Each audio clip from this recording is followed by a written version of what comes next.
sweet babies of the night, with your darling little feet pedaling on your dream bikes down into hell. It is I, Duncan Trussell, and you are listening to the Duncan Trussell Family Hour podcast. I gotta read this to you.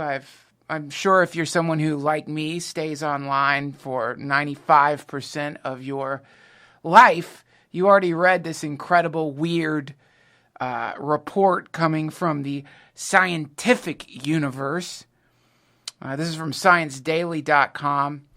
I'm gonna read parts of it to you, and then I'm gonna tell you how crazy it is, even though you're probably already gonna understand how crazy it is. Experiment confirms quantum theory weirdness. The bizarre nature of reality as laid out by quantum theory has survived another test, with scientists performing a famous experiment and proving that reality does not exist until it is measured. Physicists have conducted John Wheeler's delayed choice thought experiment, which involves a moving object that is given the choice to act like a particle or a wave. The group reversed Wheeler's original experiment and used helium atoms scattered by light. That's a good choice. I would have done the same thing. The bizarre nature of reality... Wait, hold on. Shit. Blah, blah, blah, blah, blah, blah, blah, blah, blah, blah. Common sense says the object is either wave-like or particle-like, independent of how we measure it. But quantum physics predicts that whether you observe wave-like behavior or particle behavior depends on how it is actually measured at the end of its journey. This is exactly what the ANU team found out. It proves that measurement is everything. At the quantum level, reality does not exist if you're not looking at it. Despite the apparent weirdness, the results confirm the validity of quantum theory, which governs the world of the very small and has enabled the development of many technologies such as LEDs, lasers, and computer chips. The ANU team not only succeeded in building the experiment, which seemed nearly impossible when it was proposed in 1978, but reversed Wheeler's original concept of light beams being bounced by mirrors and instead used atoms scattered by laser light. So I won't go into the details of the thing. You might already understand it. I certainly don't. Barely. But here's the gist of it. If one chooses to believe that the atom really did take a particular path or paths, then one has to accept that a future measurement is affecting the atom's past. The atoms did not travel from A to B. It was only when they were measured at the end of the journey that their wave-like or particle-like behavior was brought into existence, he said. Wow. Wow. Now, I'm no physicist. I'm sorry to disappoint many of you, probably based on my deep understanding of physics and math, have probably thought I was some kind of PhD in physics. I'm not. I'm just a guy who likes to eat marijuana and play Witcher.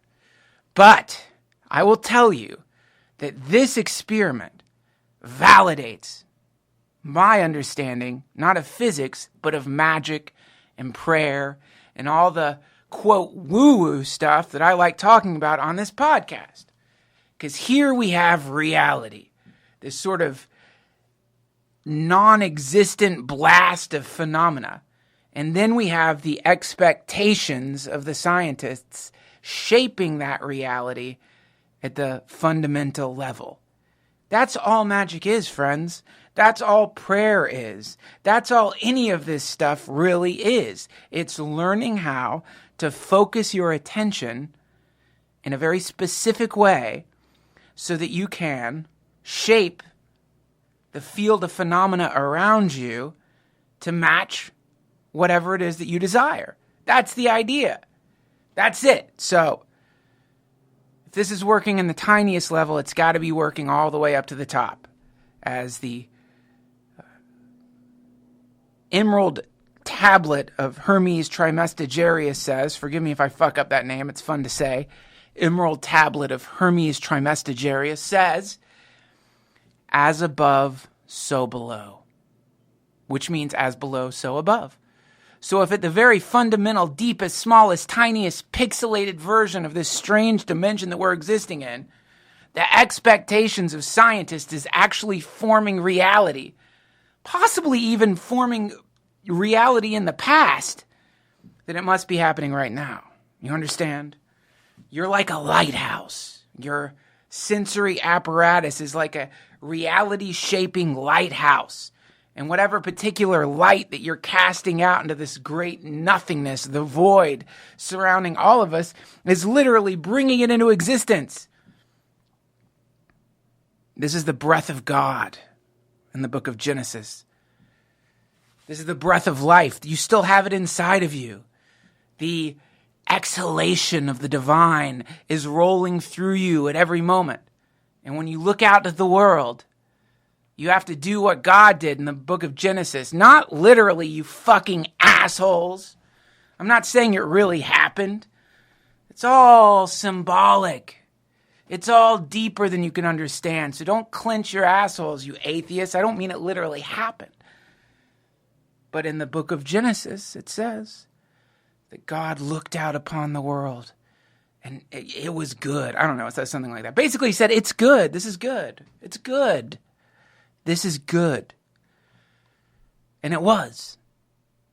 That's what you've got to do when you wake up in the morning and you look at yourself in the mirror and you see the effects of aging or booze or eating too many calories or sadness or all the grief or all the whatever you've been through.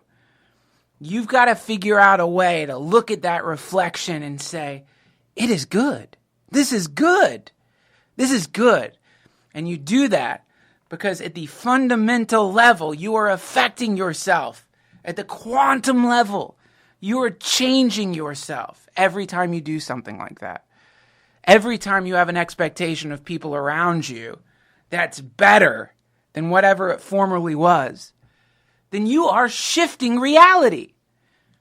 Now look, I sent a DM to a scientist friend of mine who's also a skeptic, Cara Santa Maria. Unfortunately, she wasn't able to get back to me so I could talk to her before this. I'm sure she's going to take some wind out of my sails here, but I'm going to try to record a brief conversation with her about this very principle because it's super important. And it's the essence of magic. Magic is just focusing your will, focusing your attention out into the world. So that instead of looking out into the world and having an expectation that everything sucks and the world is a cesspool and everyone's an asshole and everybody's going to hurt you and everyone's just out for their own good and everybody wants to stab you in the back if they can and people are going to lie to you and people are going to cheat and steal and the whole thing ends in just a grim seizure-like death moment as you look back on the rubble of your crap life and thank God that the whole thing's fucking ending. That's just magic, friends. If you look at it, if you look at things like that, that's what you're going to get. All the cliches, all the aphorisms, all the trite sayings from crystal-gazing New Age cuckoos have been confirmed by scientists. Our observation of reality brings reality into being. Your very attention shapes reality. The theory behind sigil magic, where you create some event that you want to happen in an encoded way on a bit of paper, and you stare at it, and you manifest that reality. Sometimes you stare at it and you actually masturbate. That's sex magic. You create a heightened state as you're peering at this sigil, which represents what you want to have happen. You're affecting reality at the fundamental level. That's what that's all about. And it also is kind of sinister when we think about all the corporate logos floating around us at all times. And how these corporations probably understand this very simple principle that if they can get enough people to turn that lighthouse, that reality-shaping lighthouse in the direction of their corporate symbology, is symbology even a word? I don't know. Then they can harness the power, the creative power of all mankind to bring their company or business or whatever it is they want into existence and keep it there by holding it in the visual field. That's why corporations pay so much fucking money for these billboards. This is why when you're watching something just for a second and you think, why would they even pay for that? Maybe they understand this stuff. in some subconscious way. Maybe they have a different way of saying it. They're not going to say, oh, yes, we understand that the human force of attention is one of the most powerful things that exists in this dimension, and that if we can turn enough optic nerves in the direction of our symbols, then we will actually summon a kind of money-making spirit that exists in the world. We can actually convert that attention into dough. They're going to have different corporate ways of saying that, but it's the same principle.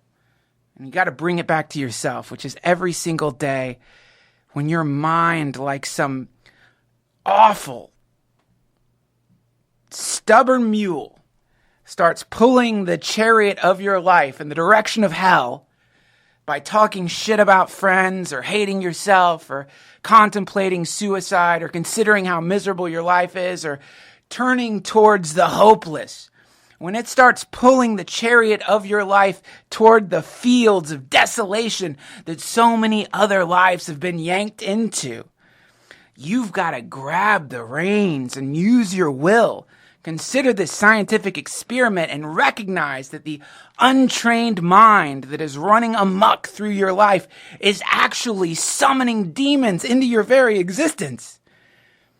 And you've got to turn your gaze in the direction of the good, no matter how absurd, ridiculous, or absolutely insane it may seem. Because you are, as far as we know, the most intelligent, sentient being that exists in this dimension. And your attention appears to be shaping reality at the fundamental level. And if you let your mind go nuts, if you allow those old habits and patterns that got injected into your brain by the terrified freaks who raised you or educated you take control, then you are going to get pulled into the land of demons that will fist your life until it is just a puckered, exploded rectum. Sorry, I don't know what was happening there, but you got to turn your eyes to the light. It's so important. It's really crazy to think about it. I'm going to quote, sorry if I've said this before, but one of the most profound things that was ever said to me when I was in high school was by my driver's ed teacher. I believe his name was Teeter. He said, the car tends to go in the direction you're looking. He didn't know that he was summarizing quantum physics. He didn't know that. He was just trying to teach me to drive. But that's the way it works. You got to really take a real long look at what you've been contemplating. You got to take a long look at what you've been thinking about. You got to take a long look about how you expect the universe to act. And then, just as a thought experiment, imagine that the way you're looking at this motherfucking entity that we happen to have incarnated into is actually causing the entity to act in that way. That there seems to be some strange procreative relationship between human attention and phenomena. And when the two come together, phenomena gives birth to whatever attention has injected it with. That's right. Your attention is the penis of the universe, humping the phenomenological field and impregnating it with the seed of your expectations. And it's blasting out temporal babies into your future, laying temporal landmines into your future. You got to be careful, that's all. Spend some time over the next few days playing around with the concept that you are actually forming and shaping reality by your very expectation of the way things are to be. And then just for fun, see if you can trick yourself into imagining that you are in heaven, that you are existing in some kind of heaven state. You might have a little amnesia. You're like an angel with amnesia. You don't really understand what this is or where it is. Throw all your expectations away and just play around with the concept that you are in heaven and start expecting great things to happen. Do this as a form of scientific experiment and then get back to me and let me know what happens. Do the affirmations. Oh God, they're so cheesy. It really does give you the willies to imagine standing in front of the mirror and looking at yourself and saying to yourself, you are beautiful, you are perfect, you deserve love, you are made of love, you're made of light, and this universe is yours to enjoy. But It's worth a try. It's better than standing in front of that fucking mirror and doing the habitual affirmations that you may have been doing for the last many years, where you look at yourself and say or think, God, you look like shit today. Another day. No! Don't be a lazy magician, no matter what you're doing magic, friends. And if you've allowed the imp of your uncontrolled mind to grab the steering wheel of your life, then you can be certain that that motherfucker is going to drive you home, and home for the imp of the mind is hell. Just wants to go home, wants to drive back to sit on its daddy's lap and suckle at its billion nipples and drink poison while watching demons gouge the eyeballs out of those who have sinned. Don't let an imp control your mind. You have to take control. You've got to grab the reins, and you've got to steer this life of yours into the direction of paradise. Science is backing this stuff up. Also, I guess, stop watching Fox News. Or any news, for that matter. I've got to yank my eyes away from that, because possibly if you start digesting their apprehension of reality, that very thing might come into existence. We've got to be careful, friends. We might have underestimated the potency of the human attention here. We might all be like toddlers carrying M16s, accidentally blasting temporal bullets into the future and blowing up all chances of happiness. Got to be careful. Turn your eyes towards the light. Do as an experiment this week. Just do it. Do the cheesy affirmation. No one has to know that you're doing it. You can make it a secret. Go into the bathroom, look in the mirror, and tell that reflection just how beautiful it is, and just how perfect it is, and just how incredible it is that it's managed to pull itself from a nothingness into a somethingness, that all its atoms are harmonizing in a perfect way, that it can balance itself, that it has an optic nerve that can transform photons into visual form. There's so many beautiful and glorious things about the human body. You know that. It's incredible. Do that to your life. And then let me know, friends. That's my rant for today. Thank you for listening. I love you guys. And I am visualizing that every single one of you are going to have the most incredible week of your life. That this is going to be the big one. This week. This is where it happens. This is the beginning of the snowball effect that moves you in the direction of a wonderful existence. This is it. All the other stuff from the past, that's just because you let that loathsome, buck-toothed, horned, multi-eyeballed imp drive you into hell.